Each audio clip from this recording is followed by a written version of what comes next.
নমস্কার বন্ধুরা, চেটেপুটে চ্যানেলে আপনাদের সবাইকে স্বাগত। আজকে আমি আপনাদের জন্য একটা চিকেনের খুব সুস্বাদু রেসিপি এনে হাজির করেছি, মালাই চিকেন কারি।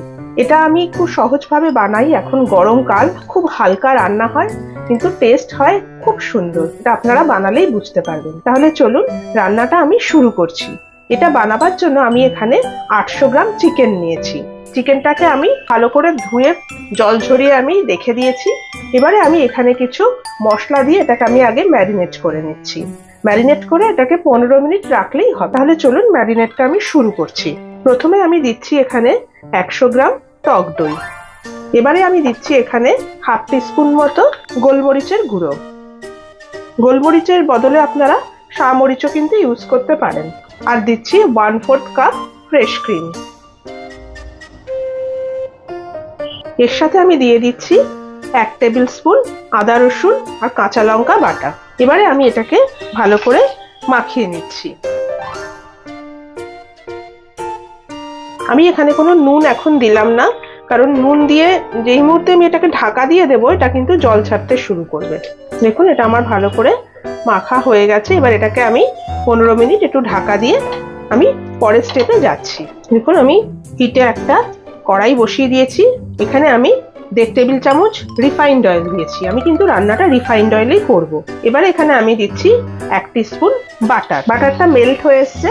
এবার আমি এখানে দিয়ে দিচ্ছি একটা শুকনো লঙ্কাকে আমি অর্ধেক করে দিয়ে দিলাম।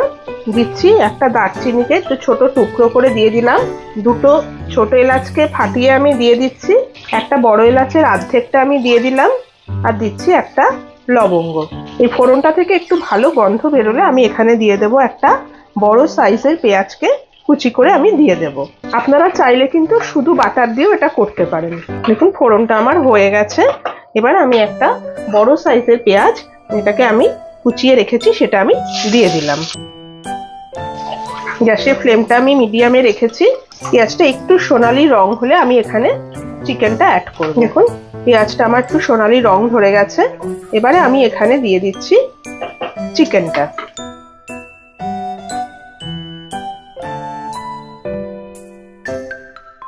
এখানে আমি আরো 1 টিস্পুন মতো আদা রসুন বাটা আরো দিয়ে দিচ্ছি। আর দিচ্ছি 1 টেবিল স্পুন পেঁয়াজ বাটা।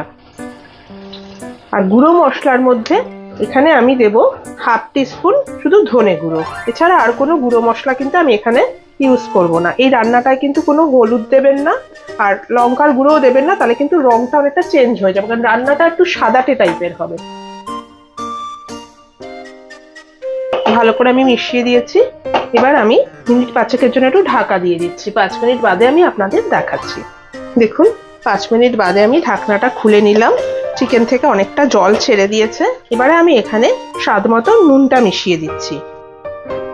এবারে আমি এখানে দিয়ে দিচ্ছি দুটো কাঁচা পাকা লঙ্কা চিড়ে আমি দিয়ে দিলাম। আর দিচ্ছি একটা পেঁয়াজকে আমি একটু স্লাইস করে কেটে নিয়েছি, সেটা আমি ওপর থেকে দিয়ে দিচ্ছি। এবার আমি এখানে কাজু বাদাম বাটা দিয়ে দিচ্ছি। এখানে রয়েছে 10টা কাজু বাদাম, যেটাকে আমি গরম দুধের মধ্যে ভিজিয়ে রেখেছিলাম। তারপর আমি এটা একটা পেস্ট করে নিয়েছি, সেটা আমি এবার এখানে অ্যাড করে দিচ্ছি। যে পাত্রটায় আমি কাজু বাদাম রেখেছিলাম সেটা ধুয়ে সামান্য একটু জল আমি এখানে দিয়ে দিলাম। আর বাইরে থেকে কোনো জল দেওয়ার কোনো দরকার নেই। আবার আমি একটু ঢাকা দিয়ে দিচ্ছি। কিছুক্ষণ বাদে আমি আপনাদের দেখাবো। দেখুন, ঢাকনাটা আমি আবার খুলে নিলাম। তেল দেখুন ছেড়ে এসছে পুরো। চিকেনটাও আমার সেদ্ধ হয়ে এসছে পুরো। আপনারা চাইলে এরকমও গ্রেভি রাখতে পারেন, আর যদি মনে হয় আর একটু শুকিয়ে নেবেন সেটাও করতে পারেন। এটা ফ্রাইড রাইস, রুটি, পরোটা সবকিছুর সঙ্গে কিন্তু খেতে ভালো লাগবে। এবারে আমি দিয়ে দিচ্ছি এখানে 1/4 টিস্পুন মতো গরম মশলার গুঁড়ো। আর দিচ্ছি আমি ওপর থেকে একটু ফ্রেশ ক্রিম। ফ্রেশ ক্রিমটা যখন দেবেন একটুখানি গ্যাসের ফ্লেমটা কিন্তু লোতে রাখবেন। এটা আমার একদমই রেডি হয়ে গেছে। ঠান্ডা হলে গ্রেভিটা আরো একটু ড্রাই হয়ে যাবে। আপনারা চাইলে ওপরে কসুরি মেথিও দিতে পারেন। এবারে আমি গ্যাসের ফ্লেমটা অফ করে দিচ্ছি। কিছুক্ষণ স্ট্যান্ডিং টাইম দিয়ে আমি এটা সার্ভ করে আপনাদের দেখাচ্ছি। দেখুন, আমার মালাই চিকেন রেডি। আমি এটাকে এভাবে সার্ভ করেছি। এটা আপনারা একবার অন্তত বানাবেন, দেখবেন আপনাদের সত্যিই খুব পছন্দ হবে। আমার এই ভিডিওটা যদি আপনাদের পছন্দ হয়ে থাকে তাহলে অবশ্যই একটি লাইক করবেন আর আমার চ্যানেলটিকে সাবস্ক্রাইব করে আমার পাশে থাকবেন প্লিজ। আর পাশে থাকা বেল আইকনটিকে প্রেস করবেন যাতে এরকম সুন্দর সুন্দর রান্নার আপডেট খুব তাড়াতাড়ি আপনাদের কাছে পৌঁছে যায়। তাহলে আজকে চলি, আবার চলে আসবো অন্যদিন নতুন কোনো রেসিপি নিয়ে। সুস্থ থাকবেন, ভালো থাকবেন, নমস্কার।